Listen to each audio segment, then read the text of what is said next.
şəhid anası bir vətəndaşı döyür. İndi onu sizə təqdim edəcəyik və qadının da bir açıqlaması var. Mən də o haqda bildirmişdim ki, belə eləmək olmaz. Və həmin qadının açıqlaması var, görək nə deyib. İnşallah cinayətiniz, bəli, inşallah. Aleyküm salam, Allah rəhmət eləsin. Bir an olaraq çox üzüldüm. Bəli, mənim səsim geçsin. Söhbət nədən gedir? Mən indi o materialı təqdim edəcəm. Füzuli rayonunda əvvəlcə oradan bir kadr verək, bir dənə kadr. İnsanlar bilsin, söhbət nədən gedir. Həmin kadrı mən istəyirəm. Şəhid anası, hansı ki, vətəndaşı diz çöktürmüşdü, döymüşdü və s. Bax, mövzu odur və həmin qadın bir açıqlama yayıb. Füzuli rayonunda şəhid Vüqar Zamanovun anası Lətifə Zamanovanın kişiyə qarşı təhrik edici və daha doğrusu təhqir edici hərəkətlər etməsi və buna dair görüntülər cəmiyyətdə birmənalı qarşılanmayıb. Zamanova bugün video yayaraq hadisə barədə danışıb və baş verənlərə aydınlıq gətirməyə çalışıb. Bildirib ki, həyat yoldaşı vəfat etdiyi üçün oğlunun lövhəsinə qarşı nalayiq hərəkətlər etmiş şəxsi özü cəzalandırmaq qərarına gəlib. Oğlumun xatirə lövhəsi qarşısında nalayiq hərəkətlər etdiyi üçün bu addımı atmışam. Daha sonra oğlumun ünvanına nalayiq sözlər dediyi üçün mən də şəhid anası kimi buna dözməyib o sözləri demişəm. Hansı şəhid anasına o sözlər deyilsə buna sakit dayanmaz. Daha sonra o məndən üzr istədi.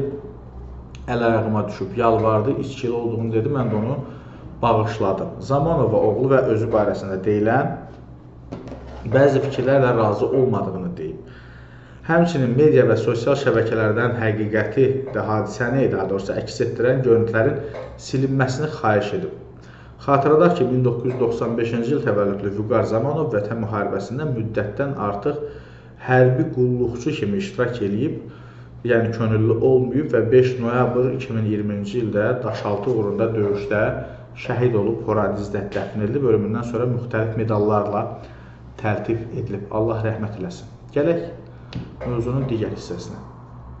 Baxın, yoldaşım olmadığı üçün özüm cəzalandırdım. Bu bir mənalı şəkildə qanun bunu qəbul etmir. İkinci tərəfdən bir dəfə də demişdim, sən kimisə ölüsünü söyürsənsə, həmin o ölülərin də içərisində bir şəhid ola bilər.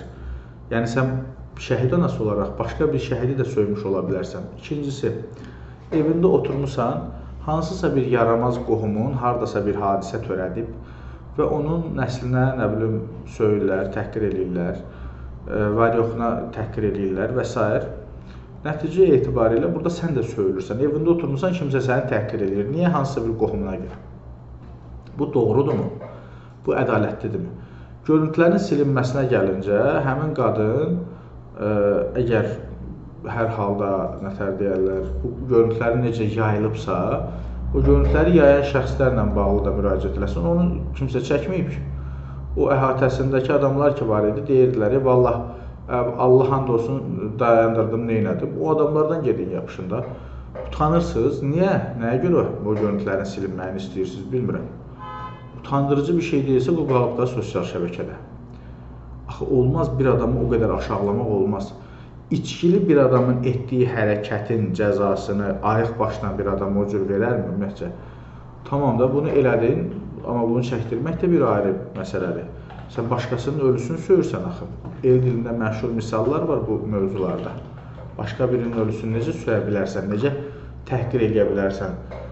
O pis adam ola bilər, amma onun da bir mənsub olduğu nəsil var, tayfa var, qohum çevrəsi var.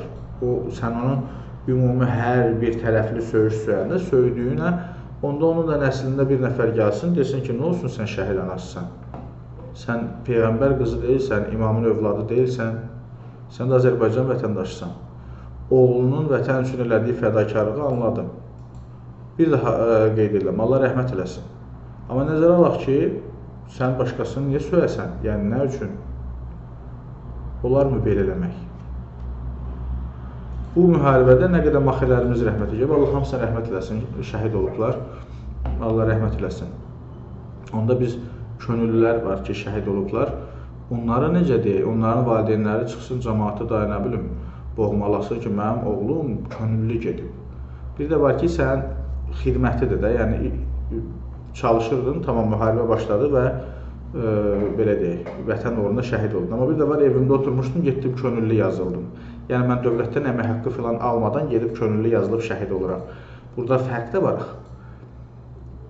Amma onda o şəxslərin valideynləri gəlsin, bizi öldürsün. Olmaz. Özdə qadın qanı qandan yumaz axı. Qadın sülh rəmzidir, qadın barış rəmzidir. Qadının bir sözü ilə qanlar yatırlar. Ərimin əvəzinə elədim, nəmni elədim. Başa düşürəm, an etibarilə o gedişatı anlayıram, amma başqalarının da ölülərini, başqalarının da yaxınlarını nəzərə almaq lazımdır. Kimsə kiminsə ölüsünü söyə bilməz.